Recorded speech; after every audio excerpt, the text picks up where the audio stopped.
1912 میں Scott land کے قصبے ٹانگ میں ایک غریب فشرمین ماہی گیر کے گھر میں ایک بچی کی پیدائش ہوتی ہے۔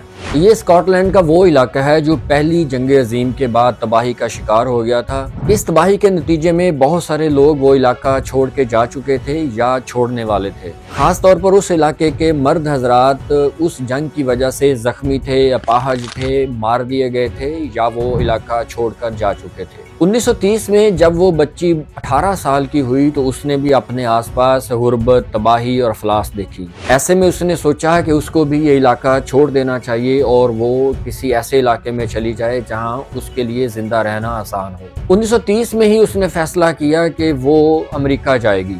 امریکہ پہنچنے کے لیے اس کے لیے بہت ساری مشکلات تھیں۔ اس کے پاس پیسے نہیں تھے، کھانے کے لیے کوئی چیز نہیں تھی اور بے سر و سامان تھی، لیکن اس نے جیسے تیسے کچھ پیسے جمع کیے اور 17 فروری 1930 کو اس کو ویزا مل گیا کہ وہ امریکہ جا سکتی ہے۔ وہ 11 مئی 1930 کو نیو یارک پہنچیں۔ اس وقت اس کے پاس صرف $50 تھے، جو آج امریکہ کی تاریخ میں $1000 کے قریب بنتے ہیں۔ یہ $50 اس وقت اس لیے ضروری تھے کہ امیگریشن قوانین کے مطابق ہر وہ شخص جو امریکہ میں داخل ہوتا ہے اس کے پاس $50 کا ہونا ضروری تھا تاکہ وہ زندہ رہ سکے جب تک اس کو کوئی کام، نوکری یا کوئی روزگار نہیں ملتا۔ امریکہ کے امیگریشن ریکارڈ کے مطابق 1892 سے لے کر 1957 تک 5 کروڑ سے زائد لوگ امریکہ میں داخل ہوئے تھے، اور اسی ریکارڈ کے مطابق یہ 18 سالہ لڑکی امریکہ میں داخل ہوئی تو وہ ایک نوکری کی تلاش میں تھی۔ وہ چاہتی تھی وہ کسی کے گھر کام کر لے، کسی کی خدمت کر لے، لیکن زندہ رہ سکے۔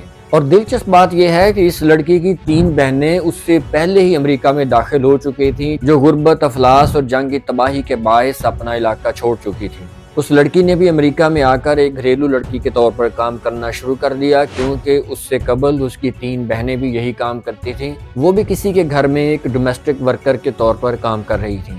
1930 سے لے کر 1934 تک وہ لڑکی امریکہ میں مستقل طور پر رہی، کام کرتی رہی۔ جب اس کے پاس کچھ پیسے جمع ہو گئے تو واپس اپنے ملک اسکاٹ لینڈ چلی گئی، لیکن پھر اس کے دل میں خیال آیا کہ اسکاٹ لینڈ اس کے لیے ایک اچھی جگہ نہیں ہے، اس کو واپس امریکہ جانا چاہیے۔ اسی لیے اس نے دوبارہ فیصلہ کیا کہ وہ واپس امریکہ جائے گی، اور وہ 1934 میں ہی واپس امریکہ چلی گئی۔ 1942 تک وہ ایک اچھی اور پرامن خاتون کے طور پر کام کرتی رہیں، اور 1942 میں ان کو امریکہ کی شہریت دے دی گئی اور وہ مستقل طور پر امریکہ کی شہری بن گئیں۔ امریکی شہریت ملنے کے ساتھ ہی اس نے ایک امریکہ کے شہری سے شادی کر لی جو ایک پراپرٹی ڈیولپر تھا۔ اس خاتون نے 5 بچوں کو جنم دیا اور سن 2000 میں 88 سال کی عمر میں اس دنیا سے رخصت ہو گئی۔ یہ خاتون میرین میکلیوڈ ہیں، جس کا بیٹا ڈونلڈ ٹرمپ امریکہ کا 45واں اور 47واں صدر بنا۔ یہ امریکی تاریخ کا ایک طاقتور ترین صدر کہلایا جاتا ہے، جس نے آتے ہی تارکین وطن پر پابندیاں لگانا شروع کر دیں۔ امریکی ریکارڈز کے مطابق میکسیکو کے بارڈر سے داخل ہونے والے تارکین وطن اس وقت امریکہ کی کل آبادی کا 50% ہیں۔